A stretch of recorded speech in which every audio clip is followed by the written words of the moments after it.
Welcome to another show of Masters of Marketing. We're here on Wednesday. We're here with Mr. Craig Zingerline. How are you, sir? I'm doing great. I'm really pleased to be here, actually. Thanks for having me on today. So Craig and I have been talking before the show, and we have really parallel lives going on here. Craig is a six-time founder. He's going to teach us all today around growth experiments, how to set up a good growth experiment, what a good growth experiment is, how to learn for it, what's proper, good, bad, and indifferent. I'm super excited to have Craig on the show. Six-time founder. He's been with 20 high-growth startups, and what to do and what not to do when doing your growth experiments. Craig, welcome to the show. Hey, awesome. Yeah. So I'm going to skip my intro, but I'm going to dive right in. I keep seeing the same things over and over and over and over again, which is why I titled my talk, Good Experiment, Bad Experiment, or How to Build a Proper Growth Experiment. And so startups, they need to move fast, right? Cash and time is oxygen. And these are some of my favorite quotes. So getting things out the door quickly, how unpredictable things are, and just getting things out the door, right? And so you take this kind of fast pace plus creative people and you end up with a ton of ideas. So ideas are certainly not scarce. Most places that I've been, most high charging, fast paced startups, these ideas are coming from everywhere, which is great. That's a really, really great thing. However, most people, I would say, think that experimentation works like this. I've got this amazing idea. I'm going to launch an experiment. It's pretty easy to do. And it worked. I'm going to rake it in, right? But actually what usually happens is failure. And I think there's a system and a process as to why this generally happens and ends in a failed state. So I'm going to walk you through what I call the 6 stages of kind of getting through this. But yes, there are worse things than failure. Number one, you might actually get a false positive on your idea. And turns out that, this is something that was actually a really bad idea, or you may actually get a false negative and you may give up on something that could have been great. And I'll walk you through some real world examples here in a minute. But moving on. So what is a team to do to build a proper experiment?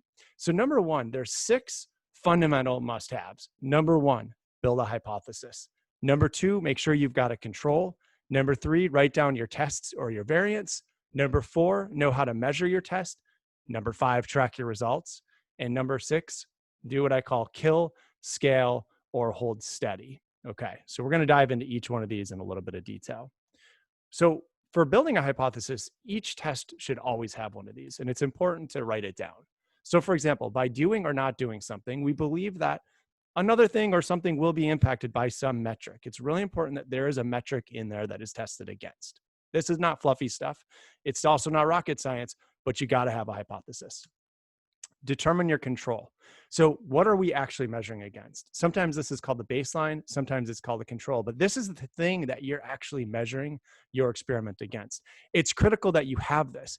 If you don't have this, that's okay. It might be the first time you're trying to experiment with something, or you may not actually have a control yet. So don't panic. But once you've got an established baseline of experiments, you likely will have a control. Number 3, write down your variants. So this includes things like your test details, what variants you're going to run in your experiments, anything that other people within your company might need to be aware of. And so this is really critical. This is basically sharing that information on what you're going to be doing. Number 4, know how to measure your test. So determine how you're going to actually measure your results. It's actually shocking how many startups I've worked with that don't actually know how they're going to measure their experiments. So they come up with this great idea. They put it out there and it's like, how are you going to measure it? I don't know, visits, clicks. So make sure that you actually measure and know what's happening. Number 5, track your results. So what did we learn with each test and with each variant? Take detailed notes here. And ideally, you're working either on a daily or a weekly cadence with this stuff. Again, I'll show you some examples in a minute. But the last step is kill, scale, or hold steady. So are you going to run another iteration? Are you going to kill this test because it's not working? Are you going to try something else, right? Does this thing that you just tested become a roadmap item, right? So those are your steps right there. So here's an example experiment. This is based on a recent example from Sandbox. So we had this hypothesis that by smartly marketing our weekly content letter with a user purchase journey, we thought we could 5x our content letter sales compared to our control. So this is basically a long-winded way of saying we've got a core product and we have this ancillary, this secondary product that we wanted to see, can we do anything with this or not? Can we move the needle or not? And traditionally, we weren't really doing much marketing around it. So we said, let's get a little bit more aggressive. Let's actually put something together that we think customers could get behind. We didn't touch the product though. So in this case, what we did was we took our control, which was in the past 3 months, roughly half of 1% of users who purchased our main core product, which is our letter product, also purchased the secondary product. So that was our control. We actually had 3 months of data because we had this secondary product that was out there in the wild, but we just weren't really marketing it. Step 3, write down our variants. And so on the left here, what you're seeing is actually, this is part of our test. That's actually one of the iterations where we sent out a push notification. Variant 1 for us was an SMS that got sent 10 minutes after a letter purchase or a letter being sent. So that's kind of a core action in our activation funnel. So when somebody within Sandbox sends a letter or they make a purchase, they're in a great spot to be upsold or cross-sold. They've just received value and they're sending value. Our second variant was doing a push message 20 minutes after the promo code was redeemed or after a promo code was redeemed. And the third we decided was once we have a new solid baseline, and for us, this was if we could get to over 1% of letter senders or purchasers purchasing the secondary product, then we're going to start to do a lot more A/B testing on the creative. And so that was kind of like our way of kind of looking at a third variant there. Number 4, now how are we measuring? So we were measuring against the percentage of regular product purchases that attach a weekly letter purchase. So again, what we're measuring is the people that bought the first thing that buy the second thing. So not rocket science, pretty simple, but that's what we determined was our measurement. Number 5, track our results. So we ran a couple experiments. Experiment 1 or variant 1 was this SMS that was 10 minutes after the letter sent. Kind of looks like what you see on the left here. We got a 2.2% attach rate. Again, remember our control was less than 1%. It was actually half of 1%. So this right here is a 4x improvement. Variant 2, we doubled down. We said, okay, well, we're going to do, not only are we doing this SMS, we're also going to add the second variant. And this happened a week later, by the way. So these weren't like sequentially happening. These were happening over an amount of time where we had time to kind of measure and test and measure and test.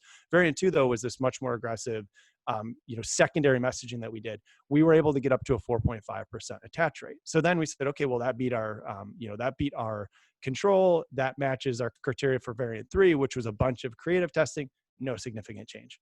So had we started with variant 3, which was just A/B testing content and things like that, we would have never probably gotten to the point where we saw significant change. Okay, so when we kind of took a step back and observed this kind of cheesy chart on the left is actually like a kind of a breakdown of the baseline against the 2 variants. Our main observation was that we were able to reach a new baseline. So we blew our original metrics out of the water. Our new variants basically became the new control or new baseline. And now we actually thought, well, if people are actually this willing to buy the secondary product, what happens if we put it more present in the actual product? So most of the efforts we were doing were much more just on the marketing side. What happens if we integrate this with our product? So at this point, what our team is actually looking at is how to step function this to the 10% attach range by getting messaging and things like that in the product, in the core letter purchase funnel in our case. And so this becomes a feature, but it became a feature through these multiple iterations of our experiment that we ran. Things to watch out for: false positive and false negatives. So this is one of my startups. It's a SaaS platform. We got a huge false positive signal and actually ended up spending months building new products after we had this one great product, this bracket product that performs really well. Everybody used it, high retention, great activation. We were getting pressure from customers and we had our own intuitions that, hey, we need to build more stuff. I will tell you, when it comes to core product development, trust data. Don't trust what your customers are saying necessarily, and don't trust your gut. So we spent months building this thing. We put it out there. We literally got nobody to purchase it. And so we had these false positives where these signals were coming in that we felt it. Investors were saying build more stuff, and customers were saying, hey, we want more things. But what we should have done was a much more iterative, much more data-driven approach. So that was a bad move on a false positive. Conversely, same company, false negative.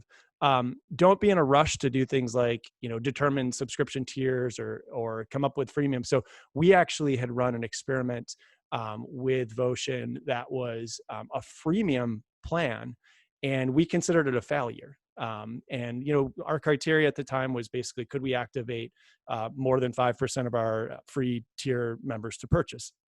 and we couldn't. So we basically killed it and we went away for a it took a couple years, and we started looking at the market. We said, hey, there's all these competitors popping up that have these $29 a month plans.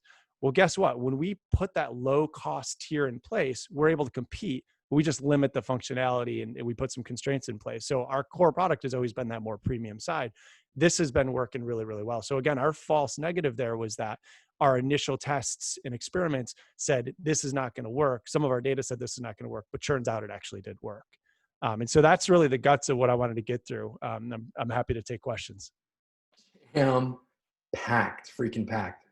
This is nice. First question, top of mind, freemium. You said freemium tier. Did you guys completely get rid of it, or did you and bring the price down lower? Was there any trial period? Well, what are your thoughts on that? We've tried it all. So yeah, the current iteration, we will actually give a free trial to people that ask for it. We're not really advertising that on the website right now because there is some overhead in kind of getting these things off the ground. And we found that paying users who come in and they're willing to get out their credit card are generally more valuable customers because they just care more about what they're doing. Whereas the free users are going to come in, they're just going to kick the tires, and a lot of times they just leave. But yeah, we've tested up and down the funnel in terms of pricing, and where we're at right now is a pretty decent new baseline. So, like, I love your paradigm, your architecture, your framework, your steps to tackle this. My biggest problem with kind of like your framework that you have is that every single time that I've tried to apply this to legacy companies or executives, or the C-level team has 10 to 20 years experience, the idea of experimenting with an existing brand scares the crap out of them. And I like, once you try to put this framework in, people will tear it apart until like you get to the point where you're starting to produce the data.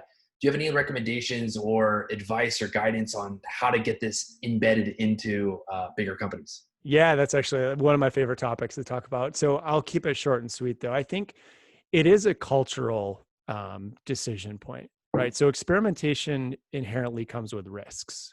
It also inherently comes with potential rewards that you have no idea you could have gotten unless you run the experiments.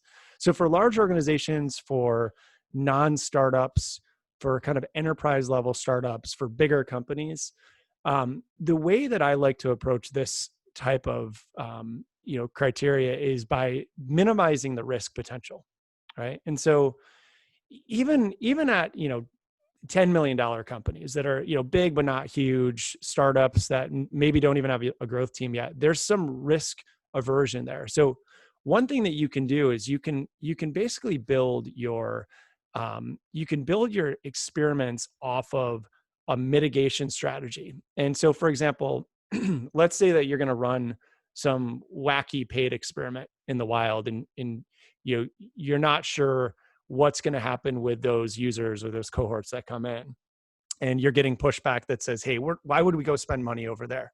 Well, take a small budget, take a fraction of your audience and put it in front of that audience, and then measure the cohort over time to see what happens. Right? You don't have to, it's not an all or nothing binary thing. A lot of what we'll do is, the holy grail is actually testable features, right? Where your product roadmap is built on things that have been proven, and you roll those out in a slow enough way that guarantees success, right?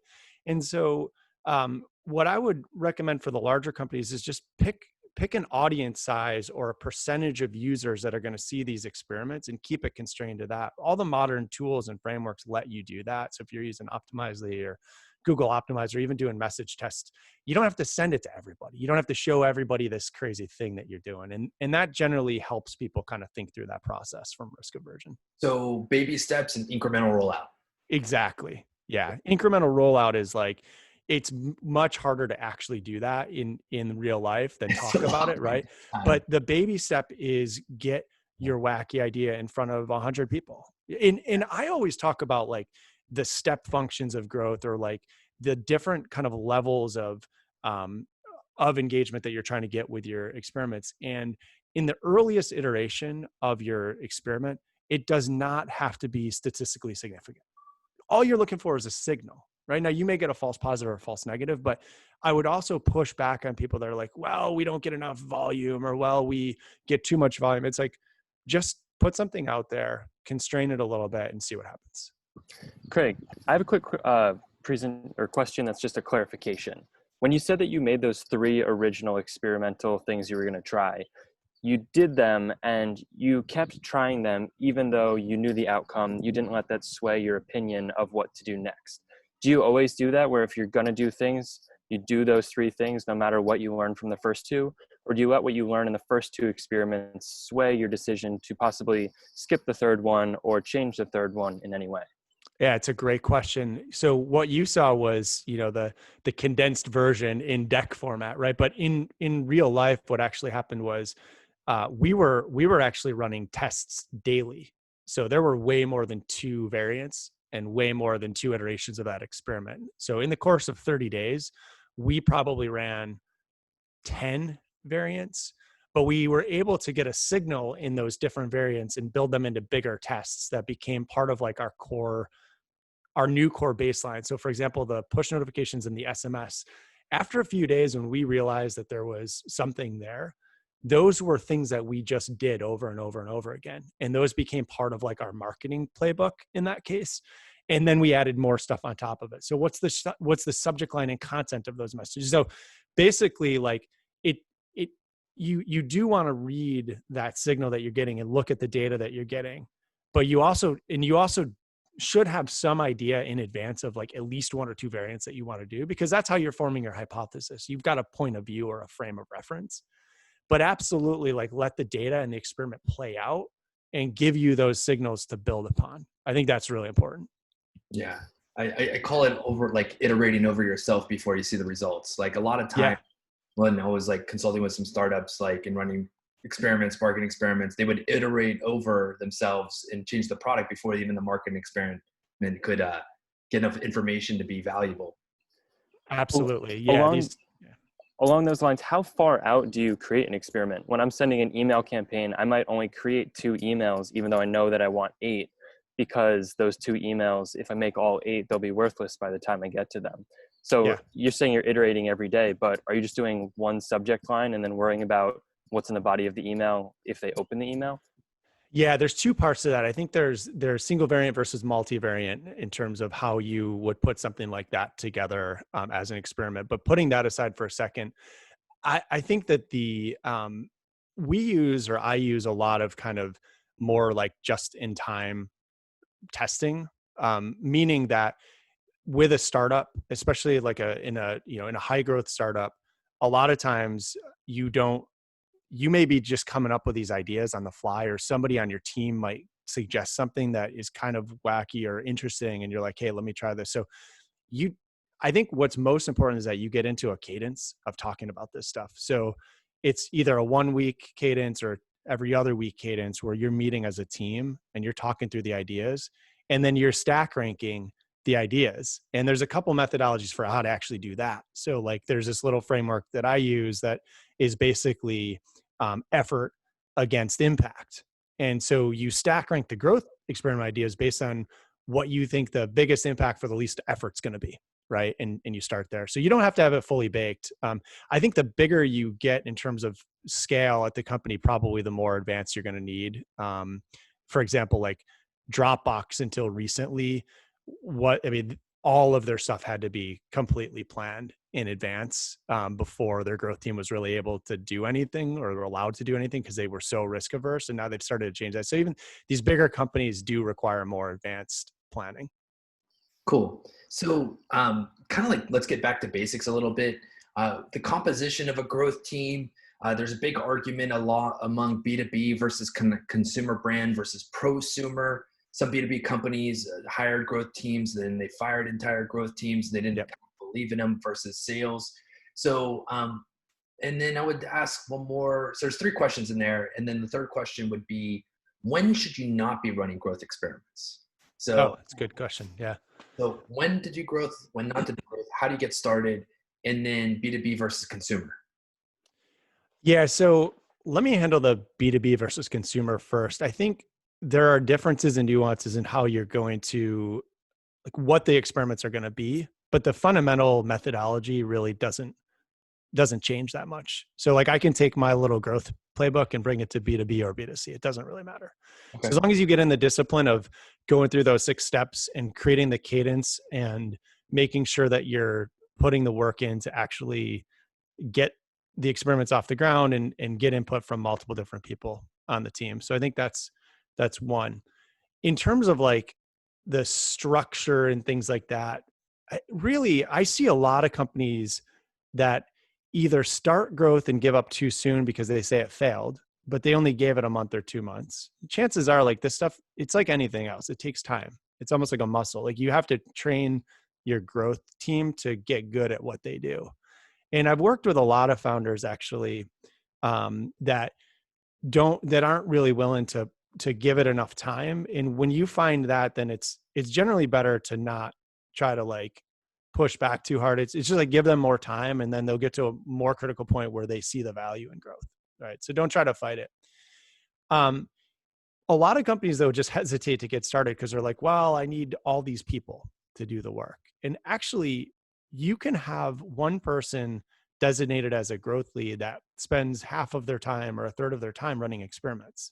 This stuff does not have to be overly complex. So to take Ross's example, I mean, you could designate somebody on the email marketing team to be your subject line tester. And the new rule is like, whenever you send an email out, you're going to split test the subject line. You're going to do, 5% with subject line A, 5% with subject line B. You're going to hold back the other 90%. And you're going to take the winning one of those 2 subject lines, and the 90% gets that. Some products will actually do that for you. But a lot of it is actually just getting started with doing the work. And I've seen a lot of companies just kind of hesitate there. You ideally will have a data scientist, a growth engineer, and a product manager, maybe a marketer or a growth lead. But you can have a fraction of one person doing this work. Got it. I'm not sure if I got all the questions. So when should you not run growth experiments? Oh, when should you not? So I think the toughest time to run growth experiments is when you have something that is just so new, so small, that has such little volume that you can't really get a signal. It's challenging though, because are you not getting a signal because you're just totally off base, or are you not getting a signal because whatever thing you built just isn't that interesting? Right. Yeah. And so that's a really, really tricky spot to be in. Now, yeah. So There was I had a story. I was at this company as a startup consulting and running a growth experiment where we put in a referral program. And even though we had like 3,000 users, it was a couple months old, it was great. What ended up happening was we found that after, like, we were wondering why the referral part of the product wasn't working. Well, only 20 people a day were actually coming into the platform every day. They were mostly communicating outside the platform, communicating via email and intercom. right. That they would never actually get to see the referral product itself embedded into the platform. And that was like a big learning issue where you're talking about a small audience. Good growth idea, referrals are great, but if you're getting 20 people a day, like, you're probably better off spending your time somewhere else, right? So like, I love referrals. And I mean, even the Votion model, the Sandbox model, a lot of these models that I've seen work really well are very strongly based on referral loops and things like that. But yeah, you're right. If you have 4 people coming in a day, how many referrals are you going to get? So what do you do in that situation? Well, you have to get further up the funnel, and you have to go broader and wider with your audience. And I think a lot of it, I mean, this isn't necessarily just a growth problem. This is like a performance marketing or a marketing challenge. Is like, there's so many channels. Where do you focus? How do you know where to spend your time? Right. That's a whole other topic. And there's some ways that you can start to figure out where value lives from a channel fit standpoint for your startup. But yeah, it's something like referrals is not going to work if you've got 5 people or 20 people a day coming in, probably. So I think a lot of, and this gets back to like a lot of what I talk about on kind of like growth-led product development, or like product development that's based off of assumptions, is that a lot of times you have these founders that have a lot of conviction with their idea, and it's their idea, it's their baby, but there's actually there's very few signals in terms of actually like validity of the idea, and so they spend all this time kind of building a bunch of stuff and perfect it and then put it out there, and it's like, well, nobody cares. And it's like, okay, well, now you spend the next year trying to market to that product, where I think the better scenario is actually like marketing leads, the conversation. Marketing actually drives at least part of the core product roadmap, because you're getting it in the wild and you're getting it in front of people. So you want to start with marketing before you make your product. We have a question from the audience where if you are helping someone that already has a product, they already have a website, they have low traffic, and you want to accelerate the learning from your experiments, do you have any places that you do go that you'd start with, like Yeah, advertising, but those are totally. full of assumptions, etc.? Yeah. So I think if you can, what I would do is I would build out a hypothesis around one part of your funnel. So for example, are you trying to get more people to your site? Are you trying to get the people on your site to do something? So there's these different stages. So number one, I would pick a single stage and one specific goal that you're trying to get. And so for example, if you're a brand new product and all you're trying to do is get some awareness and get your brand out there, and let's say you're in a pre-launch stage and you've got a sign up box on your website for, for pre-launch, I would actually pick 5 paid and 5 organic channels and spend a month putting content out there and trying to add value within those communities. And so on the organic side, it might be LinkedIn, it might be Twitter, it might be Facebook, it might be joining Facebook groups, it's joining Slack communities, right? And just not being salesy, but getting a sense of like, does anybody care about what you're doing? Yes or no? Like, and if the answer is a hard no across the board within that channel, then find another channel. On the paid side, it's taking micro budgets and building micro campaigns. And so if you're in Facebook alone gives you 50 different ways you can gauge interest through, and reach different audiences. Take $50 and put it against Facebook and see what that cost per click is. See what happens when they land on the site. Do the same in Twitter, do the same in Pinterest. Go into Quora. So like a lot of it is just about getting started doing something, but making sure that you're tracking it back to a single metric. It's amazing. Do you have any good examples of like KPIs to get started? It's kind of like the question, if you don't have a control group or you don't have a baseline, what are like some common KPIs to start that you may want to track? Yeah. So I think there's a couple elements to this. So number one is more of your top of funnel or acquisition based metrics or KPIs. So that's going to be things like visits and cost per visit. So, how much time did it take you to write that LinkedIn post that drove 10 clicks to your site? Or how much did you have to spend to get 10 clicks from Twitter over to your site? And so in that case, it's probably a cost per click or a time, some kind of time indicator on how much time you actually personally spend doing this stuff. So it's not just like time is money, right? So you can either spend your own time doing it or you can spend money. If you got unlimited budget, you'll get a much faster signal just spending a bunch of money in paid channels. If you have no money, then you have to go all organic. Hopefully there's some kind of hybrid there. Then the second thing is like all of that stuff those are all vanity metrics. When you talk about actually trying to activate somebody and move them through the funnel, but they're important because they'll give you the first signal of how to get started. So it might be cost per click. It might be impressions and reach to cost per click to number of visits, people that actually end up on your site or in your product. The next iteration though is what is that next thing you want them to do? Whether it's sign up for an email, download a guide, download the app, probably not buy something yet. That's too aggressive, right? Like it's unlikely somebody's going to see it for the first time and buy something because your thing is that cool, right? Just doesn't generally work that way. So those metrics would be conversion rate metrics. So number of people that saw the thing that you're trying to get them to do and the number of people or the percentage of people that did the thing that you want them to do. That's awesome. Anytime we talk about growth or growth type of topics or experiments, I always love to throw this quote out. If we have data, let's use data. If we have opinions, let's use mine. Yeah. This has been awesome. So Craig, where do you go to listen to mentors or gurus, or where do you get your information when you're not helping other founders and entrepreneurs? Oh yeah, that's a great question. I try to just consume as much content as I can. I listen to podcasts like the Growth TLDR podcast, doing groups like this. I'm in a bunch of Slack communities. I do a bunch of work with Growth Mentor. And so I do mentorship through that. And then there's a bunch of peers there. I advise companies. So I'm hearing kind of from founders, kind of what they're experiencing.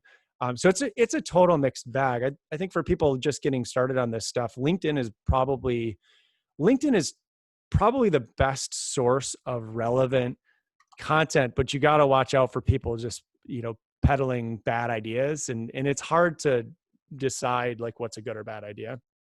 So I would just say, like, objectively look at as many sources as you can, then you'll start to find where your people hang out. But for me, like, growth people and product people hang out in the product school communities like this. There's a bunch of different places. A lot of it's happening through Slack now, actually.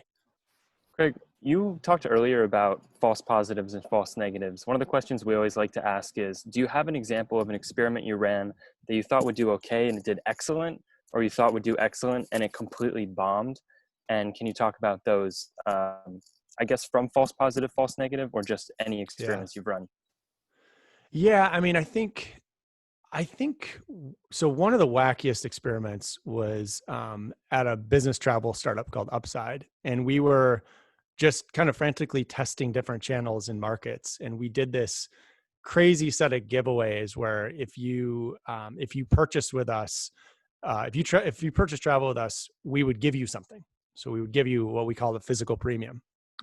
We tested with gift cards and giving away things like headphones and all sorts of crazy stuff. Keep in mind, with the travel business, the customer acquisition cost is insanely high. So you've got some money to play with generally when it comes to acquisition. So we ran a bunch of wacky experiments, but one of the most painful false positive scenarios was when we were really able to drive incredible engagement through some of these offers, and just incredible clicks, incredible usage, incredible purchases. Like, people would move all the way through the funnel, but just horrendous retention, right? Like, one and done, people are gone. And so I think, like, for me and for the team in that situation, like, we knew that there was a pretty good chance that would happen, but we didn't really know it would happen until it happened. And that's kind of like the macro level when you're spending a bunch of money, but even on the micro level, it happens too, where you put a lot of effort into something and then people just don't really care about it. That's amazing. I mean, that's dark right there. But it's a good lesson to learn. But you got to have a thick skin doing this stuff, right? I mean, and it changes based on the company and the funding scenario and all that stuff in the industry. But it's like, look, the other takeaway I would say is that I've been more frustrated because I'm generally like a pretty optimistic person, like, by nature. And so I tend to think everything's going to work, but I know that it's not going to. So like, my initial thing is like, I have this idea, or somebody's got this idea, it's going to work. Like, we're so excited. And then, like, you get this signal and you're like, oh, it's working. And then, like, 2 weeks later, totally bombs. And that happens over and over and over and over and over and over again, probably 90% of the time. So the stuff that I shared, like, in the walkthrough, that's like the cream of the crop, like, best stuff. Now there's a bunch of other examples like that, but most of the time you're just in the weeds. You're trying to finagle a couple people through the funnel. It's not working. You're spending money. You're under pressure. Like, you're not growing fast enough, or you're running out of money, or, it's super messy. But Craig, you're a 6 times founder, so you're doing this for a reason. It is super messy, but it's the thrill of finding that one growth experiment that works, that gets your product to take off, that keeps you doing it. So everyone out there, Craig, thank you. It's been an awesome presentation with all the ways to set up your experiments